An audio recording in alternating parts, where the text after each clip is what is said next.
நான் இங்கேருந்து 12th முடிச்சுட்டு வேலைக்கு போனோம். ஏஜென்ட் மூலிமா தான் வேலைக்கு போனேன்.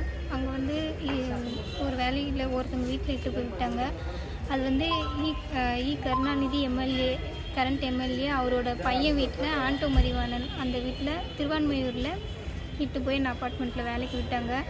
வேலையில் விட்டோடனே நான் அப்போ தான் ஸ்டார்டிங் வேலைக்கு போகிறேன், புதுசாக அப்போ தான் வேலைக்கு போகிறேன். என்னால் வேலை செய்ய முடியலன்னு 2 நாள்லேயே சொல்கிறேன் அவங்கள்ட்ட. அவங்க என்ன பண்ணுறாங்க, இல்லை முடியாது நீங்கள் வேலை செய்யணும்னு சொல்லி என்னை அடித்து என் ஃபோனை பிடுங்கி வச்சுட்டாங்க. அதுக்கப்புறம் எங்கள் அம்மாவுக்கு ஃபோன் பண்ணணும், நான் என்னால் இங்கே இருக்க முடியாதுன்னு சொல்லும்போது என்னை பிளாக்மெயில் பண்ண ஆரம்பித்தாங்க. இந்த மாதிரி நான் உங்கள் அம்மாவை சாவடிச்சிருவேன், உன் தம்பி சாவடிச்சிருவேன், நீங்கள் வேலை செஞ்சு தான் ஆகணும், இல்லைனா உங்கள் குடும்பத்தையே நான் ஒன்றும் இல்லாமல் பண்ணிடுவேன்னு சொல்லி என்னை பிளாக்மெயில் பண்ணாங்க. பிளாக்மெயில் பண்ணிவிட்டு இப்போ உங்கள் அம்மா வருவாங்க, ஏஜென்ட் மூலிமா 6 மாதத்துக்கு நீ அக்ரிமெண்ட் போடணும், நீ கையெழுத்து போட்டே ஆகணும், நீ கையெழுத்து போடலைன்னா நான் என்ன நடக்கும்னே தெரியாது, நாங்கள் வந்து எம்எல்ஏ வீடு, எங்கள்கிட்ட பவர் இருக்குது, நாங்கள் என்ன வேணால் பண்ணுவேன் அப்படின்னு சொன்னாங்க.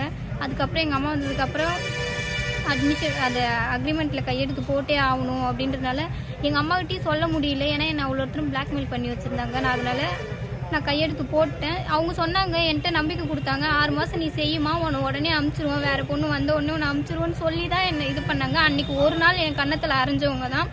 7 மாதமாக நான் வேலை செய்கிறேன். 7 மாதமாகவே என்னை ஒவ்வொரு நாளும் அவங்களுக்கு எப்படிலாம் தோணுதோ அப்படிலாம் என்னை அடிப்பாங்க. ஒரு சின்ன வேலை நான் ஒழுங்காக செய்யலைனாலுமே நான் இப்படி போகும்போதும் கன்னத்தில் அடிப்பாங்க, வரும்போதும் கன்னத்தில் அடிப்பாங்க. ஒரு நாள் நைட்டு 2 மணிக்கு பேக் பண்ணி முடித்தோம். அவங்க வெளியே ஊருக்கு போகிறாங்கன்றனால காலையில் 6 மணிக்கெலாம் நீ சாப்பாடு எல்லாம் செஞ்சு வச்சுருக்கணும்னு சொன்னாங்க. நான் 2 மணிக்கு தான், நீ படுத்து தூங்கணும்னு அவசியமே கிடையாது, யாராலுமே தூங்காமல் இருக்க முடியாது. 2 மணிக்கு நான் படுத்தேன். காலையில் எழுந்திருக்க முடியல, 7 மணிக்கு தான் நான் எழுந்தேன். என்னால் சாப்பாடு செஞ்சு ரெடி பண்ணி வைக்க முடியலன்றனால அவங்க ஹேர் ஸ்ட்ரைட்டிங் வச்சு என் கையில் ஃபுல்லாக காயம் பண்ணிவிட்டு வீட்டில் விட்டுட்டு போனாங்க. இதுக்கான ட்ரீட்மெண்ட்டு எவ்வளோ கொடுமைப்படுத்தினாலும் எவ்வளோ பிளட்டு வந்தாலுமே என்னை ஹாஸ்பிட்டலுக்கு கூப்பிட்டு போக மாட்டாங்க. நானாக தான் சரி பண்ணிக்கணும், மஞ்சத்தூளோ இல்லை ஏதோ வச்சு நானாகவே கையை கட்டிக்கிட்டு அப்படி தான் வேலை செஞ்சிட்டு இருந்தேன். ஒரு நாள் வந்து காலையில் எல்லா வேலையும் செஞ்சு முடிச்சிருக்கணும்னு சொன்னாங்க. என்னால் எழுந்து செய்ய முடியல. பிரேக்ஃபாஸ்ட் லஞ்சு மட்டும் செஞ்சு வச்சுருந்தேன். வீடு எல்லாம் கூட்டி போட்டு முடிச்சிருக்கணும்னு சொன்னாங்க. அந்த வேலை என்னால் செய்ய முடியல. அவங்க வெளியே போகிறது நிறுத்திட்டாங்க, போகலை. எனக்கு டைமுக்கு நீ வரல, என் கூட எனக்கு ஹெல்ப்புக்கு என்னால் வர முடியாது, ஏன்னா வீட்டு வேலை முடிக்கலன்றனால இன்னும் ஒரு நாள் ஃபுல்லாக ஒரு குழம்பு கறி வச்சு காலையில் ஆரம்பித்தாங்க, நைட்டு 11 மணி வரைக்குமே. அதால் என்னை அடித்தாங்க.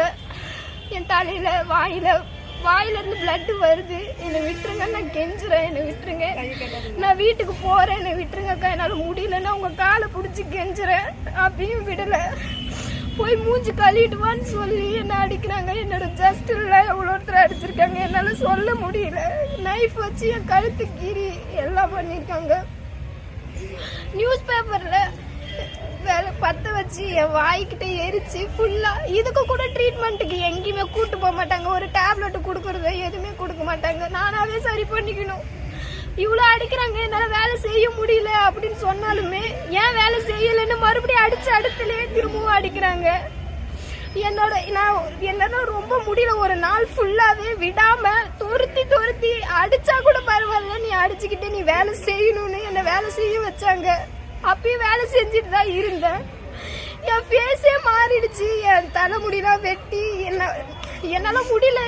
என்ன பண்ணுறதுன்னே என்னால் ஒரு சாக போகிற நிலைமையில இருந்தேன் நான். அப்பயுமே நான் ஹாஸ்பிட்டலுக்கு கூப்பிட்டு போகல. சரி பண்ணுன்னு வீட்டில் இருந்து ஐஸ் கட்டி எடுத்து கொடுக்குறாங்க. தலையில் வச்சு சரி பண்ணு, வீங்கி இருக்க இடத்துலாம் வை, சரி பண்ணுன்னு இவ்வளோ கொடுமைப்படுத்திட்டு திரும்பவும் நீ வந்து இதெல்லாம் சொன்னால் வெளியே சொன்னால் உன்னை காப்பாற்றுறதுக்கு யார் இருக்கா, நீயே இல்லாத நாய்.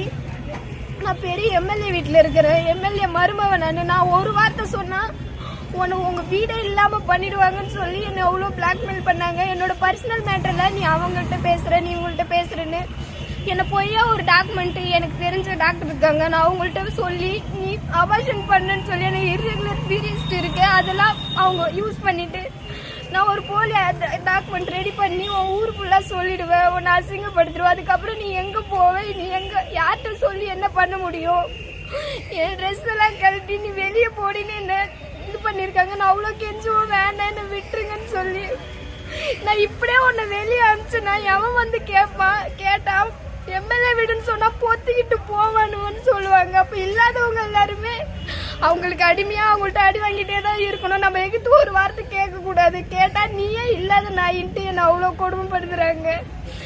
ஒரு சின்ன வேலை, ஒரு பாத்திரம் ஒழுங்கா கழுவலையோ இல்லை ஒரு துணி ஒழுங்கா மடிச்சு வைக்கலையோ, அதனால மிளகாத்தூள் அவங்களுக்கு என்னென்ன விதவிதமா தோணுதோ கொடுமை பண்ணணும்னு நினைக்கிறாங்களோ அந்த மாதிரிலாம் என்ன பண்ணாங்க, மிளகாத்தூளை கரைச்சி குடிடின்னு குடிக்க சொல்லுவாங்க. குடிச்சிட்டு உள்ள ஃபுல்லா எரியும். என்ன பண்றதுன்னு தெரியாம டைல்ஸ் படுத்து துடிப்பேன், என்னால முடியலக்கா ஏதாவது பண்ணுங்கன்னு. தண்ணி கூட குடிக்க கூடாதுன்னு அவ்வளோ கொடுமைப்படுத்தினாங்க. என்ன பண்றதுன்னு தெரியல.